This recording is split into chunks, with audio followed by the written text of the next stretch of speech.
immediate organisation. We have a consent form here for you to look at and sign at the end of this, if you're comfortable in signing there. But yes, you have my assurance. Right. We are not. That's fine. I mean, I'm very, very happy for you to record it from a because I know that taking notes is a nightmare, and you lose a lot of the substance. But yeah, I mean, obviously, I wouldn't. It's an internal audio. I want you to keep it secure. Sure. Yeah. No, Okay. All right. Absolutely agree.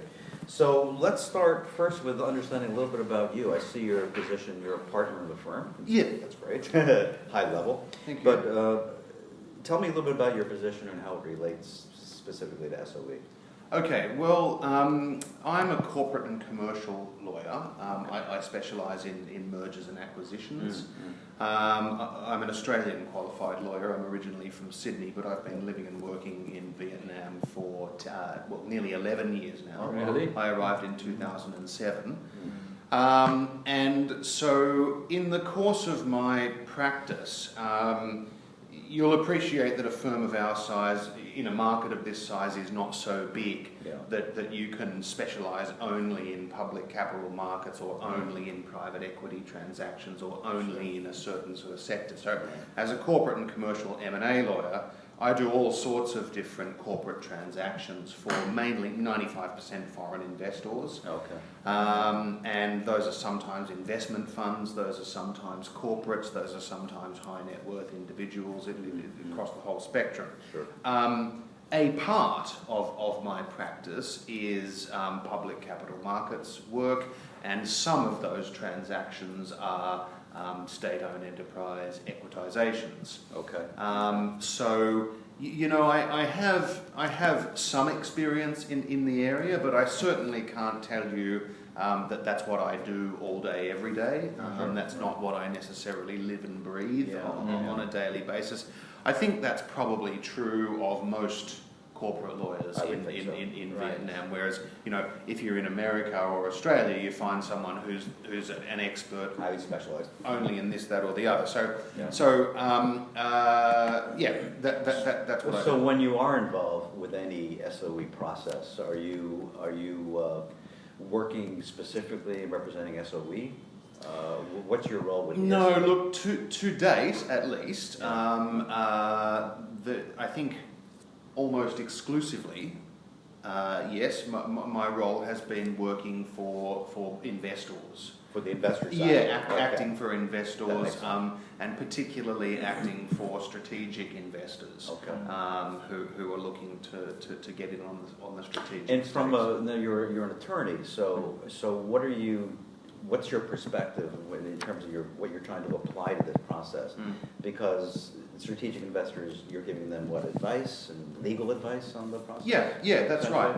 Legal advice. So we would normally work in conjunction with securities brokers, financial advisors, tax advisors, accountants. We're working on the legal side. For example, at the moment, we're acting for a very significant international FMCG corporate who is jockeying for position at the moment to be selected as a strategic investor for one of the major equitizations that is coming up this year. We're also advising bidders on a number of other equitizations that have been on the agenda for a while, that have taken a long time to sort of get going. We also act for foreign investors who are interested in acquiring shareholding stakes of SOEs that have already been equitized. Yeah. So that's the other part of it. As you know, the state often retains a significant shareholding stake in the equitized SOE, and there's a program at the moment, which I'm sure you're aware of, where the government's looking to divest its shareholdings, and so I see that as part of the overall equitization basket of work, because it's one of the post-equitization things. But look, We would be happy to be instructed by an equitising SOE, but to be honest, that's not likely to happen often because of fee appetites. I mean, our firm, we're not one of the magic circle, even though we compete in the top tier with the big international boys and girls. Our rates are significantly cheaper than the big international players, but then we're also significantly more expensive than local Vietnamese firms. We're sort of in the middle there. So the reality is that equitising state-owned enterprises still have a relatively modest appetite for legal fees, and in many cases would prefer to deal with local Vietnamese firms who perhaps they're more culturally akin with, and who have lower fees. You have an interesting perspective on the foreign investors when it comes to the SOE, and as we talk, I do want to get some information from you, opinions on the importance of foreign strategic investors on SOE equitization here in Vietnam, because it is a whole different animal. So we'll get to that. So in any processes you've been involved with equitization, from your standpoint, you can talk about things that are working well, things that are not working well. I usually separate those questions, but let's keep it open-ended here. What do you see that's facilitating the process of bringing the IPO to fruition, and what things are not working from your perspective? And that could be government-related, could be the SOEs themselves, any facet of that process you see that is working well, not working well. Okay, all right, well look, I think we should probably draw a distinction between what we're seeing right now and what we have seen in the previous sort of 10 years that I've been in Vietnam. The recent new laws, the recent legislation that have come out over the last year and have just come into force. Decrees? The new decrees. I think those are very helpful, even though the changes that they've brought about are not radical necessarily, but they're very positive. What's been helpful on the decree? If you say it's helped from the past, it's better in the present because of the decrees or aspects. Okay, well look, I think the processes are more clear and transparent now. I think that the valuation principles are more solid, more clear, less ambiguous now. I think that the rights and obligations of strategic shareholders and the process leading up to the selection of strategic shareholders is more clear and more transparent. I think that the timelines and processes are clearer and shorter now, and I think that goes hand in hand with what I believe is now a much more genuine intent, a much more genuine commitment on the government's part to actually make these things happen, to actually move ahead with it. I mean, ever since I arrived in 2007, the talk's always been about equitisations. It's the next big thing, and it's moved along at a snail's pace, and it's not really happened at all. And I would respectfully suggest that that's probably because there's been a lack of political will to move ahead with it. I believe that's changed, and I think that whether that's the function of the new Prime Minister and his views, or whether that's the function of macroeconomic realities that the government is confronting at the moment, probably a combination of the two, I suspect. But those prime ministerial decisions that came out last year that set the plans for the equitisations for the next 3 years, and also the divestment of the state-owned shareholdings. Okay, they haven't moved ahead at 100% compliant. I mean, the timetable's not been fully complied with, but it's been pretty good. It's been pretty good. It's been moving ahead. There's been some very successful IPOs in the earlier part of this year. I know for a fact that a number of the other big ones are moving along, and I would anticipate that we will see a lot of successful completions, over the course of this year and next year. And by the looks of things, there's some pretty solid valuations being achieved.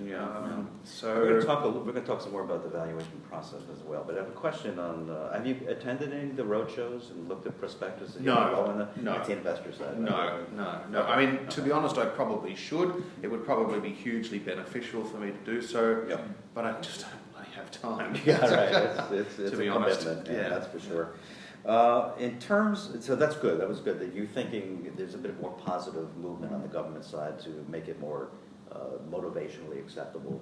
Yeah. Particularly for foreign investors too. You think it's? Yes, I think so. I think there's an increasing degree of comfort on the foreign. Have you seen in the last 10 years or so, and even more recently, are there problems in the way that foreign investors can get involved in this process in terms of paperwork, fees?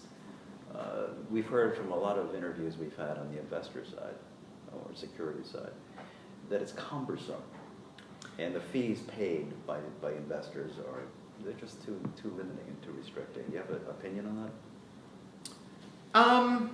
Yes, well, I'd say it certainly is cumbersome. It certainly is cumbersome because, like anything like a lot of things in Vietnam, there's invariably a lot of bureaucracy involved. Yep. And so in order for the decisions to be made to formulate the equitisation plans, to negotiate with the strategic investors, to do the valuations, to facilitate a reasonable level of due diligence and all that sort of stuff, there's a lot of moving parts. Yeah. There's invariably a number of different state authorities that need to be involved and need to give their blessing and need to give their approvals and all of that. Quite often the state-owned enterprises are not particularly keen to sort of open the books and sort of peel back the veil and let people really see what's what inside the company, because they know full well that often there's a lot of things that foreigners don't feel comfortable with. And so it's an interesting, the foreign investors, although I think this is changing, I think this is less so now. I think there's more and more domestic investors that have the financial clout to be able to, outbid foreign investors and to bring real money to the table, which perhaps wasn't the case 10 years ago. But foreign investors generally, are well moneyed, are able to bid strongly. Sure. And I think the presence of foreign investors in the process increases demand and increases the prices. Sure. But also, I think, sort of complicates the process because, state-owned enterprises often have historically operated in less than transparent manners, have relied on monopolistic advantages that may well evaporate after they equitise, but they don't want that to be perceived as reducing the value. And then often, with things like land use rights, for example, often state-owned enterprises enjoy the benefit of land use rights under arrangements that wouldn't necessarily be available if they were sort of an arm's length independent market player, and those sorts of things. And then one of the things that's been addressed in the new decree is how you deal with assets, whether it's land use rights or joint venture contributions or whatever it is, where the capital's been sourced from the state budget, and how do you deal with that from a valuation perspective, and just in terms of ways of doing business that are perfectly normal to state-owned enterprises or other Vietnamese companies that scare foreigners away, and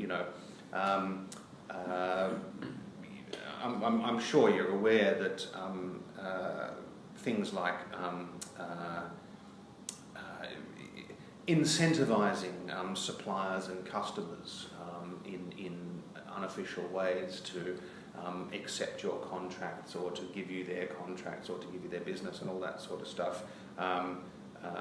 That's all well and good, but a lot of foreigners are extremely uncomfortable about that sort of thing. But if you stop doing that, then what effect does that have on the business? And so, often culturally, and there's a very significant gap between what a serious foreign strategic investor would expect and need and want to see, and what's possible to do, and what the equitised state-owned enterprise is willing to do.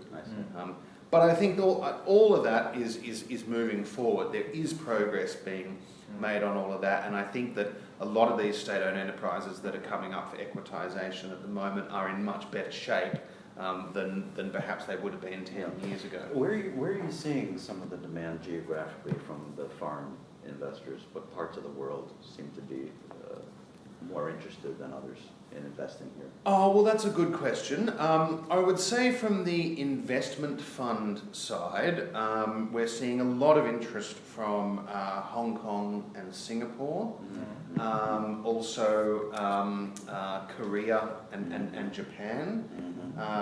We've been talking to some US-based investment funds recently.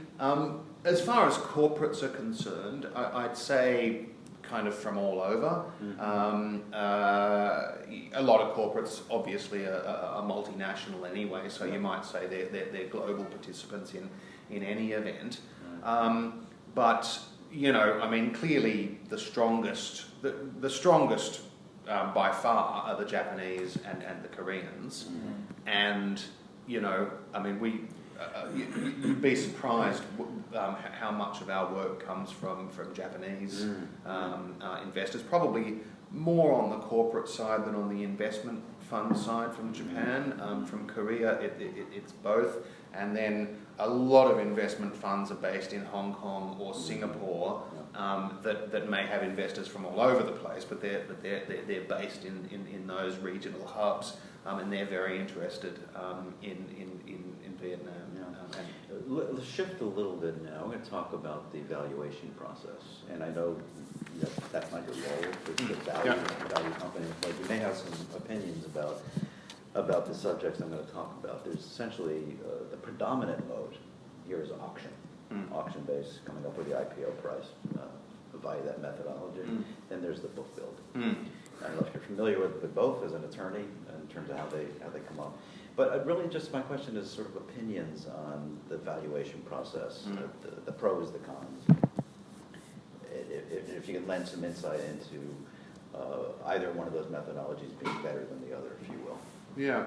Well, look, I think that I'm not an expert in this field. I have to say, we understand. I've always been much more of a letters man than a numbers man. But look, I think it's pretty clear that book builds, I think, have the advantage of enhancing transparency. I think as compared with an auction process where I think it's somewhat less transparent. I think that a book build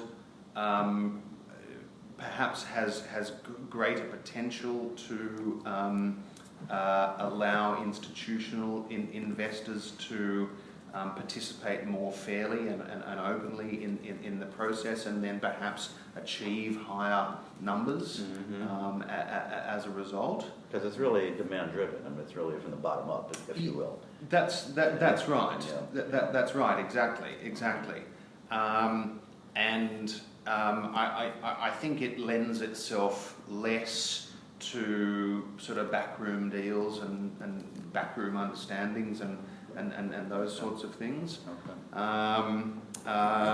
But look, again, I probably don't have a great deal to offer in that regard, because normally my clients would be relying on somebody else to do that side of We've things. actually gotten really great feedback from some of the investment firms on the process. So, you have a different position on it. Yeah. Those guys are smart. They really know a lot about valuation, so that's helpful. When I read the section, I've read the section of the new decree that deals with all the valuation principles, and I struggle a little bit to be honest. I was never good at maths, and I've always been one to have my head in the books and the words. Yeah, that's fine. That's great. I guess we should close this out with some discussion based on all your experience you've had, even if it's been minimal in your firm on the SOE, right? All your experience you've had, are there any recommendations you would have on any part of it, or particularly the government, to make the process either more transparent or streamlined? You mentioned some good things. It's getting better with the government in terms of the decree, but anything based on your experience to improve the process? Okay, all right. I think an increased degree of adherence to timetables, I think would be helpful. I think still, when the government publishes timetables for the implementation of its entire equitisation program or any particular equitisation plan or what have you, those still seem to be kind of rough guidelines rather than actually firm commitments. And I think it would be helpful perhaps if when timetables were set, that they were set perhaps with a little bit more care and perhaps a little bit more realistically, so that the investment community could rely on them. Do you have an opinion on the length of the time in which to get involved? Because we've heard from some other interviewees that time window of, I think it's like 3 weeks or something like that. It's too short. They're pushing too much restriction on the time. 4 weeks. 4 weeks? Maybe it was 4 weeks. Do you have an opinion on that? Yeah, no, I think that's a fair point. I think that's a fair point. Okay. I think that's a All fair right, point. Also, I think in order to increase the price that strategic investors are willing to pay, it would probably be helpful if they were to increase the percentages that were available to strategic investors. Minority stakes that have basically no influence on the voting in the general shareholders meeting are not particularly attractive to a lot of particularly foreign strategic investors. You're really talking about percentage stake in the company. Yeah, that's right. Because the government, if they keep it at the high levels, how much is really open to strategic investors? So maybe increasing the percentage stake ownership. Yeah, that's right. That's right. I mean, as I'm sure you're aware, if you're able to get your hands on something over 35%, then you at least have a meaningful veto right on special resolutions in the shareholders meeting. Otherwise, to have any real voting power, then you have to rely on voting agreements and those sorts of things. Good point. It would be, I think, helpful. I must admit I'm quite focused on the strategic investor side because that's a lot of the work that I do. So I'm more familiar with the interests of strategic shareholders. But if there was perhaps some legal change introduced to be able to assure board appointment rights, rather than having to rely solely on voting power to elect board members, I think that would be helpful as well. How would those rights be allocated, though? You're talking about maybe the percentage of ownership of a strategic investor would have automatic rights? Well, that's right. I mean, yeah, under the current law, Yeah. you cannot have a contractual.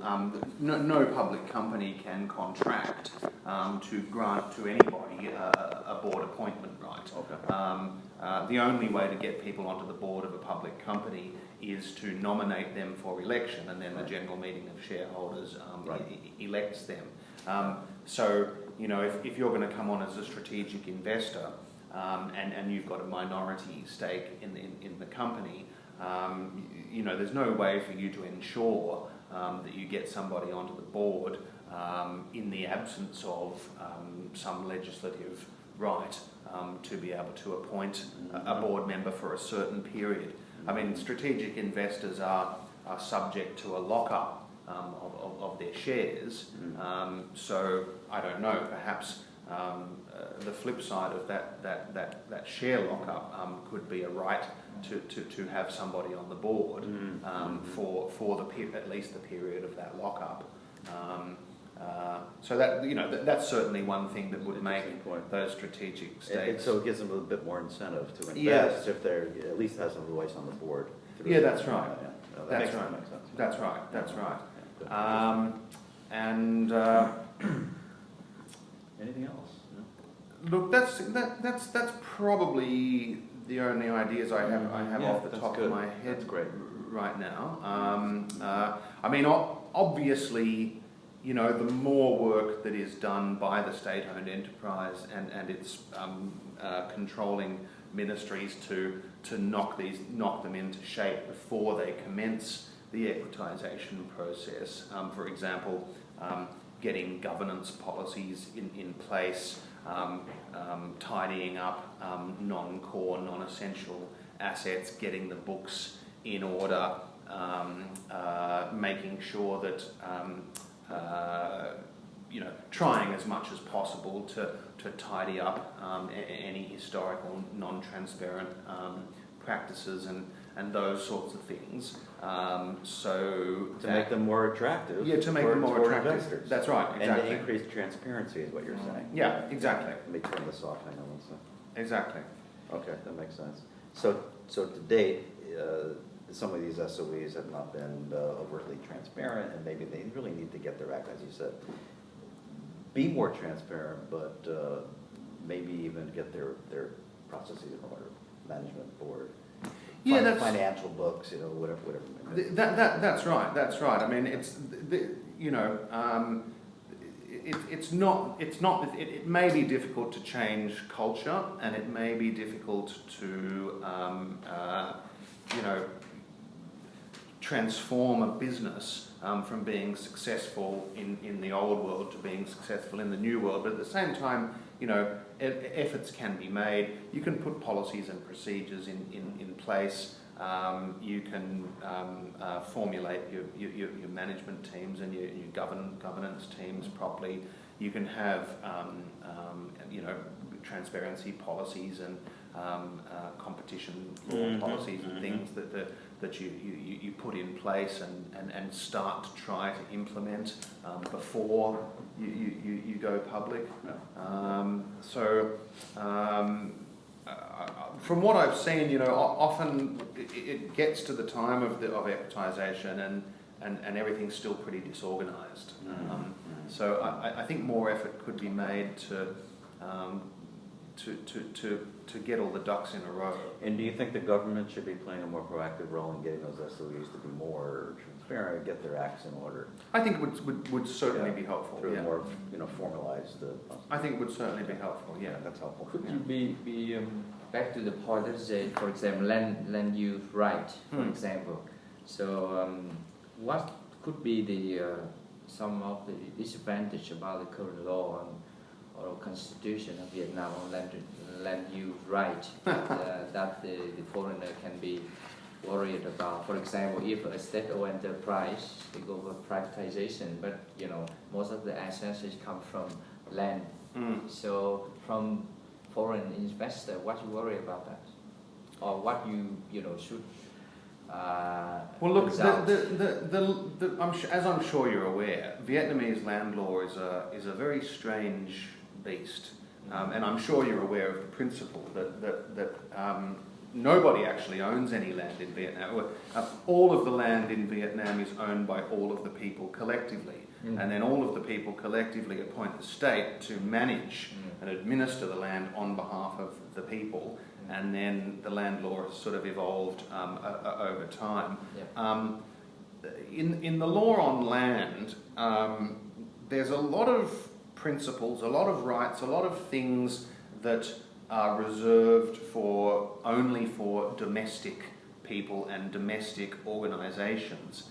And these concepts are not clearly defined, and the way they're generally interpreted is that any company that is even has one share owned by any foreigner is deemed to not be domestic, is deemed to be a foreign investor, and thus that can give rise to a defect in title, even if there's land use rights that might have been held by that company when it was a wholly domestic state-owned enterprise or other company.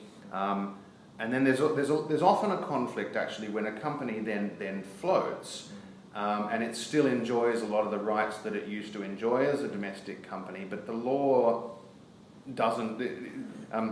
The government tends to have said so far, oh, that's okay, you don't need to worry about that because it's a public company, and the public company is regulated under the law on securities by the State Securities Commission, and the shares are traded, but don't worry, you don't have to really think of that as a foreign invested company. Whereas in fact that doesn't say that anywhere in the law. So it makes it very, very difficult, for example, to give clean legal opinions on things like title in land is a key example.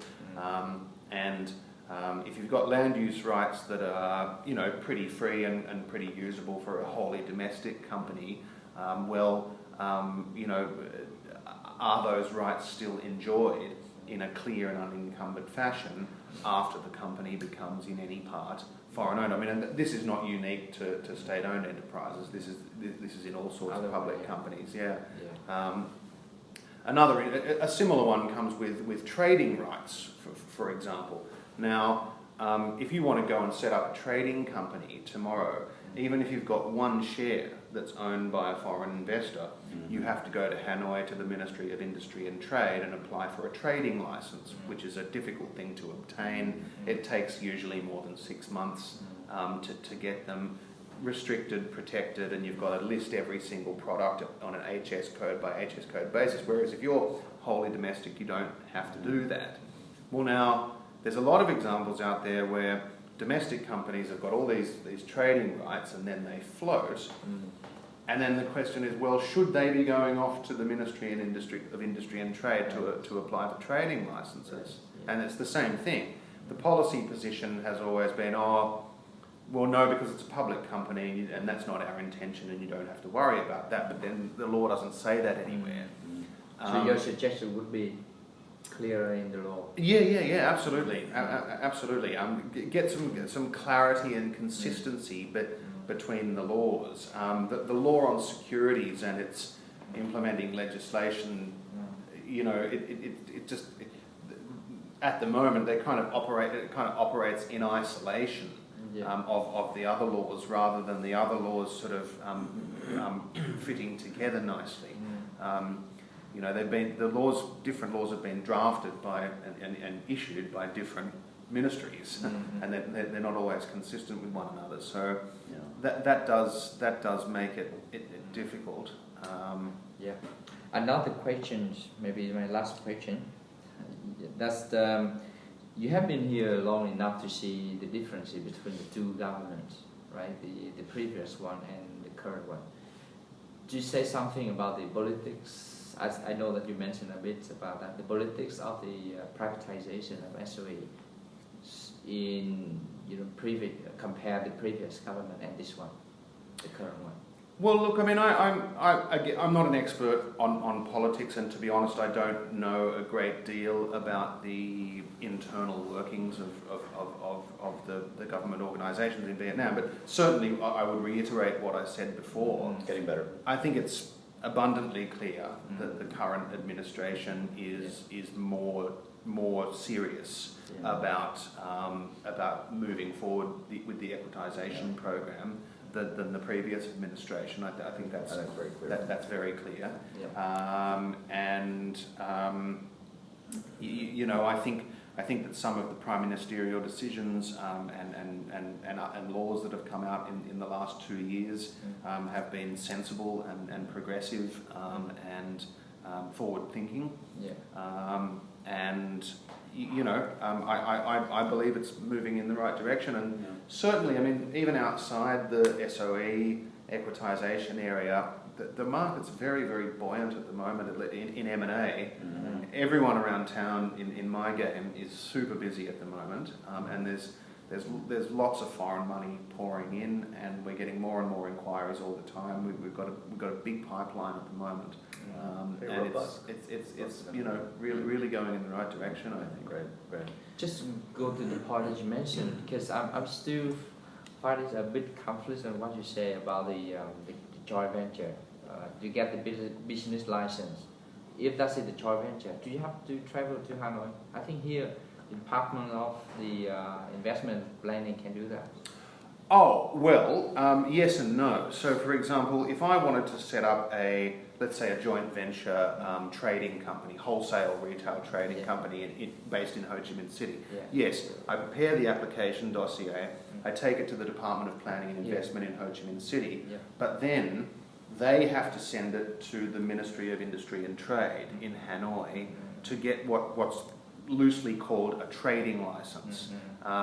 And so the Ministry of Industry and Trade has to look at it and has to approve that application before it will then send it back to Ho Chi Minh City, and then you'll get your investment registration certificate. And that's where the delays happen. The DPIs, the planning and investment, they've been very, very good, I have to say. That's another thing that's happened in the last 2 years. They've been a lot better with their turnaround times, a lot better, and the transparency levels have really gotten a whole lot better. But the MOIT, with all due respect, is generally quite a slow-moving ministry, and still, I think, doesn't want particularly retail distribution to be opened up as a free-for-all for foreigners. So those trading license applications, it's not a separate piece of paper, it's just the trading rights that go in the investment registration certificate. But those applications are sitting on desks in the MOIT for some months. Glad to hear that. Whereas if you're a wholly domestic trading company, that doesn't happen. You're just dealing with the local authority. And you're right. I observed what happened recently. The Prime Minister criticized a lot with the ministry level, but when it's come to we call HDBI, Ho Chi Minh City DBI, and we have been improving a lot. Oh, they're so much better than they were than 5 years ago. And somebody has obviously decided that it's good for the country to have the local licensing authorities acting more professionally and more transparently and more efficiently, and that's without a doubt has happened since the new law on enterprises and law on investment came in 2015. It's been really positive in that regard. That's positive. Any other questions you have, Dr. Trump? I don't have any other questions. I think we can wrap up. We're going to try and get a couple more law firms under our belt. I don't know if you have any contacts to other law firms that are involved in SOE. Well, there's a lot. You might want to talk to the guys at YKVN. Yeah, we already have a contact. Because they do a lot of work in that area, I think, and they know what they're talking about. And we actually have a name that we're going to try and pursue at YKVN. Yeah. Right. So, any others that you think that worth their while? You might, maybe the guys at VLAF. might be helpful as well. VILAF. Yeah, yeah. VILAF. Vietnam International. The managing partner there is Ms. Hien. I can't remember what her full name Make a is. note of that, Ms. Hien? Hien, H-I-E-N. You can find that Oh, on the Miss Hin. the managing partner of VLAV. Yeah, That they are very good as well, and they know what they're talking about. Oh, Okay. And also some of the senior practitioners that have been here for many years from some of the big international firms like Tony Foster from Freshfields or Fred Burke from Baker and McKenzie. yeah, yeah. Do you have names of any of these Yeah, people? yeah. I'm still waiting for his confirmation. Oh, you do have a name? Yeah. Okay, we'll Fred work it Fred out. knows his stuff, and he's the kind of guy. He's got a very good. He really stays on top of politics and the government and what's happening in Hanoi and all that sort of stuff. So Right. he'd be a good one in Okay. that regard, as would Tony Foster of Do you Tony? have a name? Freshfields. So Freshfields is the name of the firm? Yeah, Freshfields Brookhouse Derringer. It's one of the big magic circle firms from London. Okay, He- so let's again, make sure he's- you get the name. He's been here for more than 20 years. Again, the name. Tony Right. Foster. Tony Foster. Foster, Foster, Yeah. from Freshfields. He's based in Hanoi. Yes.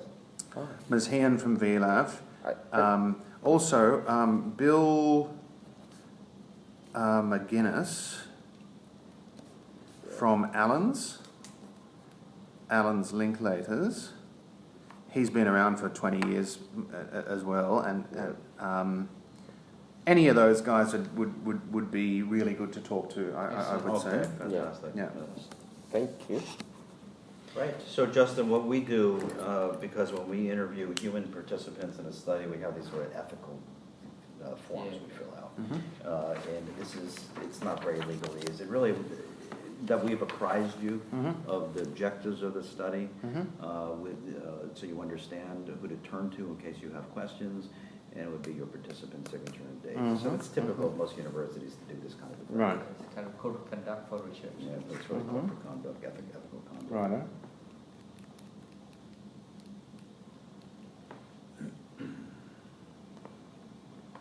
Okay, that says all the good stuff, no problem Yeah, at all. yeah, yeah. So, So I this is, just, yeah, I am, exactly, and then you can sign at the bottom, yeah.